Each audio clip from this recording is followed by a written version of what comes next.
The myth of choice. Do individual choices alone lead to exploitation? It's easier to think of prostitution as simply a matter of choice for a consenting adult, rather than the result of systemic and environmental factors which result in the targeting of certain populations within a community for exploitation. This myth, the myth of choice, ignores both the attitudes and beliefs that supports demand or male entitlement to sex, as well as systemic failures which can serve as on-ramps into the sex trade. Trafficking happens because certain systemic and community-level conditions are present which allow for exploitation to occur.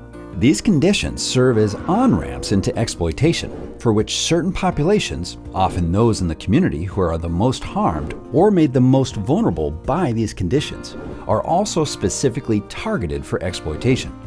These conditions, or on-ramps into exploitation, may include a lack of housing, generational poverty, lack of access to healthcare and education, abuse, the sex abuse to prison pipeline, institutionalized racism, and other systemic circumstances often beyond someone's control that cause a vulnerability or entry point into sexual exploitation and trafficking.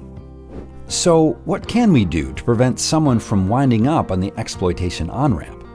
Do we post warning signs and teach people to recognize the dangers and hope they can avoid exploitation? Do we identify pathways to exploitation and set up rescue operations? Or do we change the system? In order to change the system, we must first change the conversation. Instead of asking what individual choices might result in exploitation, we need to ask where the on-ramps are in the community and what needs to change in order to make the community safer for all.